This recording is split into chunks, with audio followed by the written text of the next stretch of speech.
হযরত আশরাফ আলী থানভী রহমতুল্লাহ আলাইহি লিখেছেন, এক হিন্দু জমিদার, নদীর পারে তার বাড়ি, দুপুরবেলা সে ছাদের উপরে বসে বাতাস খায়। হঠাৎ করে দেখলো এক লোক লেংটি পরা, লেংটি খালি গায়ে লেংটি পরা, ও খেতে কাজ করতেছে। তো হঠাৎ করে সে কাজ শেষ করে হাতে একটা পুটলিটা নিয়ে একটা গাছের নিচে আসলো। গাছের নিচে এসে পুটলিটা খুলে ওই জমিদার ছাদে বসে বসে দেখছে, পুটলিটা খুলে ওটার ভিতর থেকে এত লাল আটার 2টা রুটি বের করলো। এরপরে এত লম্বা লম্বা 2টা মরিচ, ইন্ডিয়াতে এরকম বড় বড় মরিচ হয়, মরিচের আচার।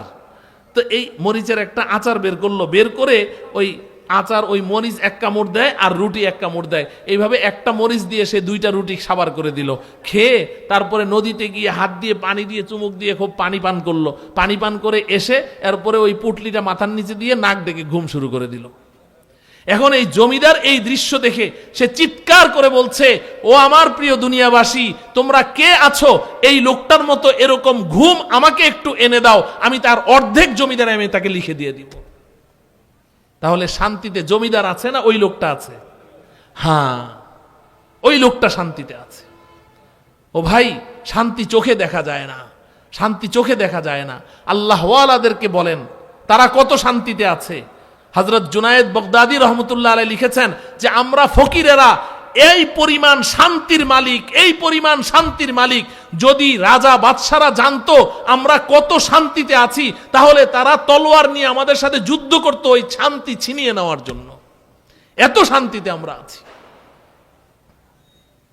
এজন্য আজকে থেকে আমরা প্রতিজ্ঞা করি, নেক আমল করব, ঈমানের সাথে করব। পারবো তো ইনশাআল্লাহ? গুনাহ ছাড়বো, গুনাহ বর্জন করব, জেনে শুনে কোনো গুনাহ করব না। পারবো তো ইনশাআল্লাহ? আল্লাহ আমাদেরকে তৌফিক দান করেন। তো 1 নম্বর ওয়াদা শুনলাম। আল্লাহর 2 নম্বর ওয়াদা কি? 2 নম্বর ওয়াদা হলো ওয়ালা নাজজিয়ান্নাহুম আজরাহুম বিআহসানি মা কানু ইয়ামালুন। 2 নম্বর ওয়াদা, ও বান্দা, ও বান্দি, তুমি যে দুনিয়াতে ঈমানের সাথে নেক আমল করেছো, এর বিনিময়ে তুমি তো কিছু নেকি, কিছু আজর ও সওয়াবের মালিক হয়েছো, নেকির মালিক হয়েছো। আমি তো ওয়াদা করেছি তোমাকে এই আমলে এই নেকি দিব, এই আমলে এই নেকি দিব। তো তুমি যে নেক আমলগুলো করেছো, এই নেকির মালিক হয়েছো, হাসরের ময়দানে আমার কাছে আসো, আমার কাছে আসো। আমি তোমার ওই প্রতিদানগুলোকে, ওই নেকিগুলোকে বাড়াতে বাড়াতে বাড়াতে বাড়াতে কোটি কোটি গুণ বৃদ্ধি করে তারপরে আমি তোমার হাতে তুলে দেব। আল্লাহ রব্বুল আলামিন আমাদেরকে এই 2 কাজের মাধ্যমে ইহকাল এবং পরকালের সুখ, শান্তি এবং ইজ্জত ও সম্মানের মালিক হওয়ার তৌফিক দান করুন। আমাদের কাজ 2টি কি? আল্লাহ পাক বলছেন, মান আমিলা সলিহা মিন যাকারিন আও উনসা ওয়া হুয়া মুমিন। 1 নম্বর হলো যে তুমি পুরুষ হও আর মহিলা হও, মিন যাকারিন আও উনসা, তুমি পুরুষ হও আর মহিলা হও। তোমার 1 নম্বর কাজ হলো তুমি আমলে সলেহ করবে। কি করবে? আমলে সলেহ করবে। কি করবে? আমলে সলেহ মানে নেক আমল করবে। কি করবে? নেক আমল করবে। মান আমিলা সলিহা, তুমি নেক আমল করবে। বান্দা, আমার বান্দা, আমার বান্দি, তোমরা নেক আমল করো, নেক আমল করো। 2 নম্বর হলো ওয়া হুয়া মুমিন, ঈমানের সাথে করো। কিসের সাথে? কিসের সাথে? ঈমানের সাথে করতে হবে। কি করতে হবে? নেক আমল। কি করতে হবে? কিসের সাথে? ঈমানের সাথে। বাস 2 কাজ। তোমরা নেক আমল করো, ঈমানের সাথে করো। নেক আমল করো, ঈমানের সাথে করো। এই 2টা কাজ আল্লাহ পাক আমাদেরকে করতে বলেছেন। এই 2টা কাজ যদি আমরা করি, আল্লাহ পাক আমাদের সাথে ওয়াদা করেছেন কয়টা? 2টা। আল্লাহর ওয়াদা 2টা কি, এটা আমি বলেই কথা শেষ করে দিব। এর আগে আমি সংক্ষেপে বলতে চাই যে নেক আমলটা কি জিনিস। ঈমান তো আমরা বুঝি কমবেশি সবাই, ঈমান কি জিনিস। কতগুলো বিশুদ্ধ আকীদা এবং বিশ্বাস অন্তরে লালন করাকে কি বলা হয়? ঈমান বলা হয়। ঠিক কিনা বলেন? তো এখন ঈমান আমরা বুঝি, কমবেশি বুঝি, নেক আমলটা কি। এখন 2টা যদি আলাদা ব্যাখ্যা করতে চাই অনেক লম্বা সময় চলে যাবে। নেক আমল বলতে আমরা অর্ধেক বুঝি, অর্ধেক বুঝি না। নেক আমলের ওয়াজ যখন শুনি তখন আমাদের চিন্তা একদিকে যায়, আরেক দিকে যায় না। নেক আমলের দুইটা ডালা, একটা ডালার দিকে আমার চিন্তা যায়, আরেকটা ডালার দিকে যায় না। আল্লাহ রব্বুল আলামিন তো আমাদেরকে ঈমান দিয়েছেন, কিন্তু ঈমান তো একটা বৃক্ষ, একটা গাছ। এই গাছের অনেকগুলো ডালা। আমি বুখারী শরীফের যে হাদিসখানা পড়েছি, এই হাদিসের মধ্যে নবীজি বলছেন, আল ঈমানু বিদউন ওয়া সিত্তুনা শুবা ওয়া ফি রিওয়ায়াতিন বিদউন ওয়া সাবউনা শুবা। নবীজি বলেন ঈমানের 70-এর অধিক ডালপালা আছে। ঈমান নামের যে বৃক্ষটি, এই বৃক্ষের 70-এর অধিক কি আছে? ডালপালা আছে। 70-এর অধিক ডালপালা আছে। ও আমার প্রিয় ভাইয়েরা, একটা গাছের মধ্যে এই যে মোটা মোটা ডালা থাকে, চিকন চিকন ডালা থাকে, আম গাছ বলেন, জাম গাছ বলেন, লিচু গাছ বলেন, এই সবগুলো ডালা কি মোটা মোটা থাকে? না, দুইটা তিনটা মোটা ডালা থাকে, বাকি সব ছোট ছোট ডালা থাকে ওটার মধ্যে, তাই না?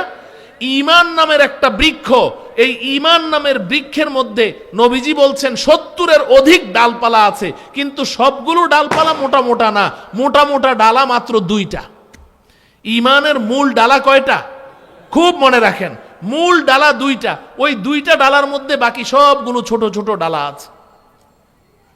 এই যে 2টা ডালা আছে না, আমরা যখন নেক আমলের কথা বলি তো একটা ডালার দিকে আমার মাথা যায়, আরেকটা ডালার দিকে শয়তান আমার মাথা যাইতে দেয় না। সেটা কি? সেটা হলো, যখনই আমরা বলি নেক আমল করতে হবে, আল্লাহ বলেন নেক আমল করতে হবে, রসুল বলেন নেক আমল করতে হবে, তো আমরা চিন্তা করি হ্যাঁ নেক আমল তো করতেই হবে। নেক আমল মানে কি?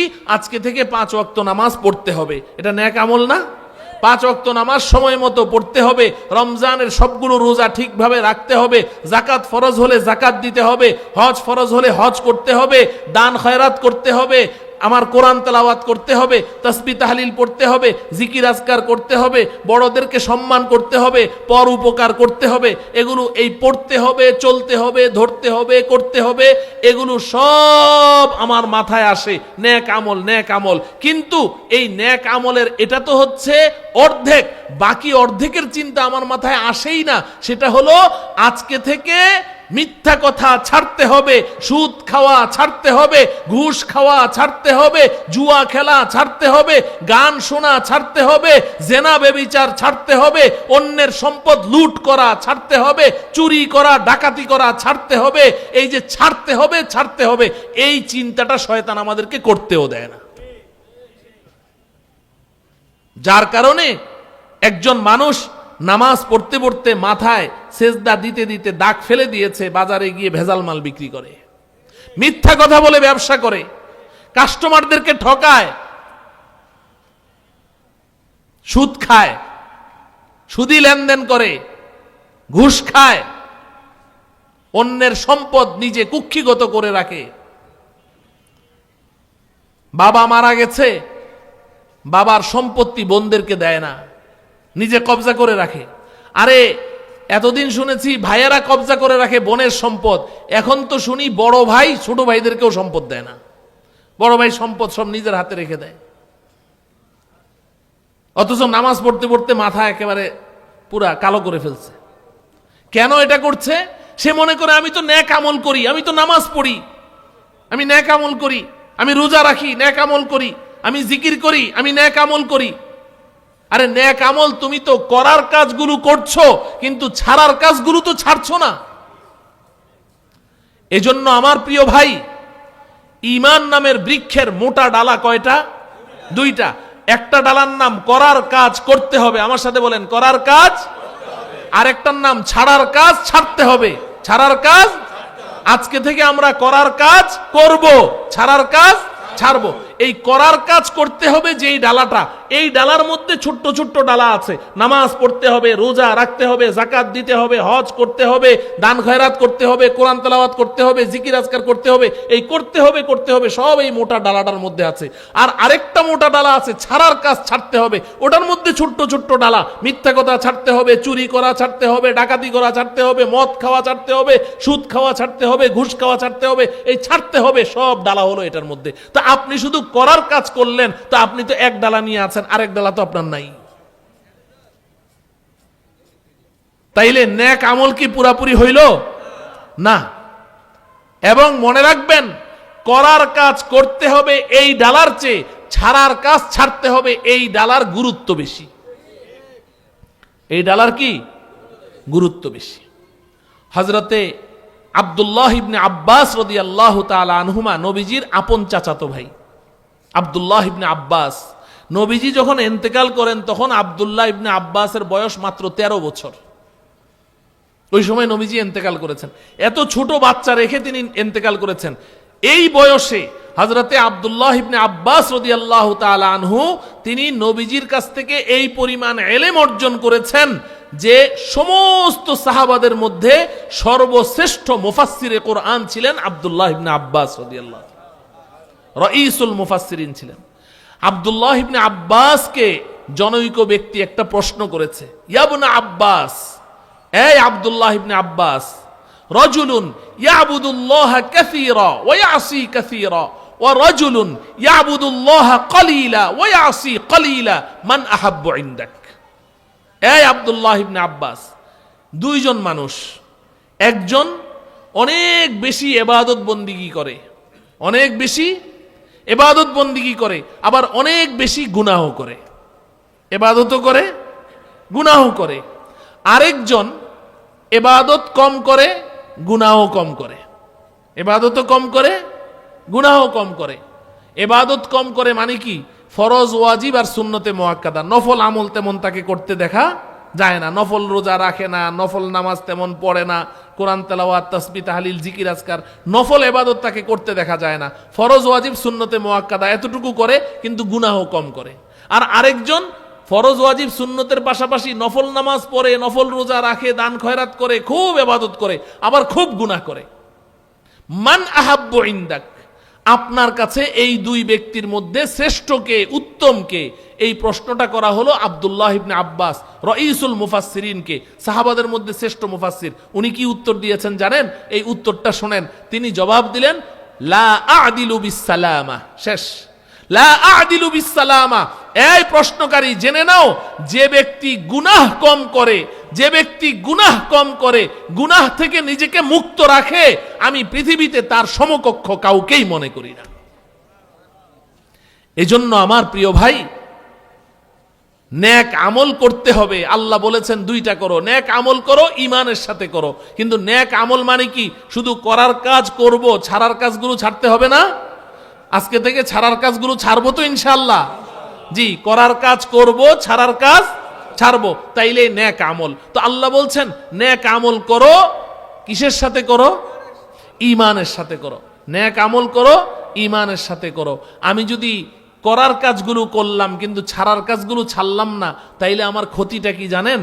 নবীজি সাল্লাল্লাহু আলাইহি সাল্লাম বলেছেন, রুব্বা কাসিয়াতিন ফিদ দুনিয়া আরিয়াতুন ফিল আখিরা। এই হাদিসের মুহাদ্দিসিনে কেরাম তিনটা ব্যাখ্যা করেছেন, আমি একটা ব্যাখ্যা শোনাচ্ছি। নবীজি বলেন, এই পৃথিবীতে অনেক বেশি আমলকারী পুরুষ, অনেক বেশি আমলকারিনী রমণী এমন আছে যারা হাসরের ময়দানে গিয়ে দেখবে তাদের নেকির থলিটা খালি, কোনো নেকি নাই। নাউজুবিল্লাহ বলেন। অনেক আমল করেছে কিন্তু আরিয়াতুন ফিল আখিরা, আখিরাতে গিয়ে দেখবে নেকির থলি খালি। প্রশ্ন করবে রব্বুল আলামিন, আমি এত নামাজ পড়েছি, এত রোজা রেখেছি, এত দান খয়রাত করেছি, এত কোরআন তেলাওয়াত করেছি, এত মানুষের উপকার করেছি, আমার এই নেকিগুলো গেল কোথায়? নেকির থলি খালি কেন? আল্লাহ রব্বুল আলামিন জবাব দিবে, রে হতভাগা, রে হতভাগিনী, তুই যেমনি ভাবে দুনিয়াতে অনেক নেক আমল করতিস, পাশাপাশি তুই এই গুনাহগুলোতে অভ্যস্ত ছিলি, তোকে যতই বলা হয়েছে তুই গুনাহগুলো ছাড়িসনি, আর এই গুনাহগুলো না ছাড়ার কারণে ওই গুনাহগুলো তোর নেকিগুলোকে ক্ষয় করে ফেলেছে। নাউজুবিল্লাহ বলে। এজন্য আমার প্রিয় ভাইয়েরা, সামান্য যতটুকু নেক আমল আমরা করি, এটাকে যদি আপনি হাসরের ময়দানে পেতে চান, তাহলে গুনাহ থেকে বাঁচতে হবে। তাহলে নেক আমল করার কাজ করতে হবে, ছাড়ার কাজ। এবার আল্লাহ পাকের ওয়াদা কয়টা? দুইটা। আল্লাহ পাক বলেন, ফালানুহইয়ান্নাহু হায়াতান তাইয়্যিবাহ। এক নম্বর ওয়াদা, বান্দা তুমি নেক আমল করো, ঈমানের সাথে করো। আমি দুইটা ওয়াদা করছি। এক নম্বর ওয়াদা শোনো, তুমি তো ঈমানের সাথে নেক আমল করেছো পরকালের সুখ শান্তির জন্য, আমার সন্তুষ্টি লাভ করে জান্নাত কামাই করার জন্য, জাহান্নাম থেকে বাঁচার জন্য। কিন্তু আমার বান্দা, আমার বান্দি শুনে নাও, আমি বড় মেহেরবান, আমি বড় রহমদিল, আমি বড় মেহেরবান, আমি আরহামুর রাহিমিন।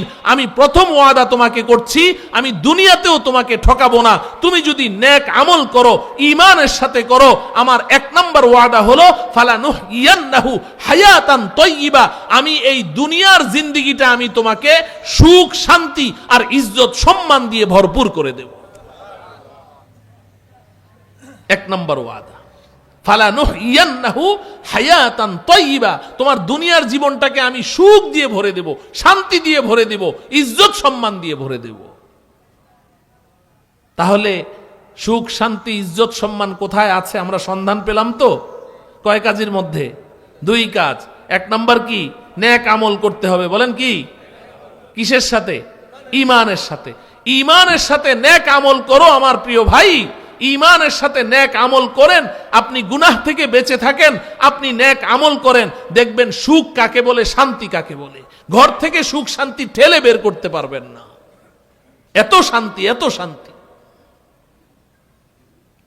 বাহ্যত দৃষ্টিতে হয়তোবা মানুষ দেখলে আপনাকে বলবে যে এই লোকটার এত ঘরে এত মুসিবত, অমুক ছেলে মেয়ে অসুস্থ, লোকটার এত অভাব, মানুষ মনে করবে আপনার খুব অশান্তি। কিন্তু আপনাকে যখন জিজ্ঞাসা করবে ভাই কেমন আছেন, আপনি বলবেন আলহামদুলিল্লাহ আমি অনেক ভালো আছি। হ্যাঁ, এরকম মানুষ আছে না এই সমাজে? হ্যাঁ, বলবে আমি অনেক শান্তিতে আছি, অনেক শান্তিতে আছি। হযরত আশরাফ আলী থানভী রহমতুল্লাহি আলাইহি লিখেছেন, এক হিন্দু জমিদার, নদীর পারে তার বাড়ি, দুপুরবেলা সে ছাদের উপরে বসে বাতাস খায়। হঠাৎ করে দেখলো এক লোক লেংটি পরা, লেংটি খালি গায়ে লেংটি পরা, ও খেতে কাজ করতেছে। তো হঠাৎ করে সে কাজ শেষ করে হাতে একটা পুটলি, পুটলিটা নিয়ে একটা গাছের নিচে আসলো। গাছের নিচে এসে পুটলিটা খুলে, ওই জমিদার ছাদে বসে বসে দেখছে, পুটলিটা খুলে ওটার ভিতর থেকে এত লাল আটার দুইটা রুটি বের করলো। এরপরে এত লম্বা লম্বা দুইটা মরিচ, ইন্ডিয়াতে এরকম বড় বড় মরিচ হয়, মরিচের আচার। তো এই মরিচের একটা আচার বের করলো, বের করে ওই আচার, ওই মরিচ এক কামড় দেয় আর রুটি এক কামড় দেয়, এইভাবে একটা মরিচ দিয়ে সে দুইটা রুটি সাবার করে দিল। খেয়ে তারপরে নদীতে গিয়ে হাত দিয়ে পানি দিয়ে চুমুক দিয়ে খুব পানি পান করলো। পানি পান করে এসে এরপরে ওই পুটলিটা মাথার নিচে দিয়ে নাক ডেকে ঘুম শুরু করে দিল। এখন এই জমিদার এই দৃশ্য দেখে সে চিৎকার করে বলছে, ও আমার প্রিয় দুনিয়াবাসী, তোমরা কে আছো? এই লোকটার মতো এরকম ঘুম আমাকে একটু এনে দাও, আমি তার অর্ধেক জমিদার আমি তাকে লিখে দিয়ে দিব। তাহলে শান্তিতে জমিদার আছে না ওই লোকটা আছে?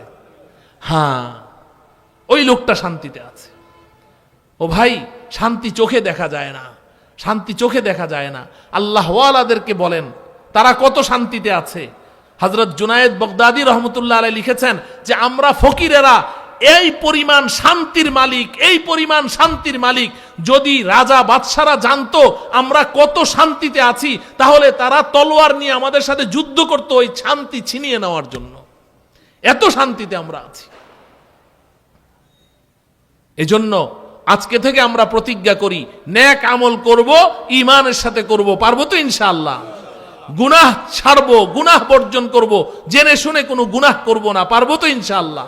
আল্লাহ আমাদেরকে তৌফিক দান করেন। তো এক নম্বর ওয়াদা শুনলাম। আল্লাহর দুই নম্বর ওয়াদা কি? দুই নম্বর ওয়াদা হলো ওয়ালা নাজজিয়ান্নাহুম আজরাহুম বিআহসানি মা কানু ইয়ামালুন। দুই নম্বর ওয়াদা, ও বান্দা, ও বান্দি, তুমি যে দুনিয়াতে ঈমানের সাথে নেক আমল করেছো, এর বিনিময়ে তুমি তো কিছু নেকি, কিছু আজর ও সওয়াবের মালিক হয়েছো, নেকির মালিক হয়েছো। আমি তো ওয়াদা করেছি তোমাকে এই আমলে এই নেকি দিব, এই আমলে এই নেকি দিব। তো তুমি যে নেক আমলগুলো করেছো, এই নেকির মালিক হয়েছো, হাসরের ময়দানে আমার কাছে আসো, আমার কাছে আসো। আমি তোমার ওই প্রতিদানগুলোকে, ওই নেকিগুলোকে বাড়াতে বাড়াতে বাড়াতে বাড়াতে কোটি কোটি গুণ বৃদ্ধি করে তারপরে আমি তোমার হাতে তুলে দেব। আল্লাহ রব্বুল আলামিন আমাদেরকে এই দুই কাজের মাধ্যমে ইহকাল এবং পরকালের সুখ শান্তি এবং ইজ্জত ও সম্মানের মালিক হওয়ার তৌফিক দান করুন।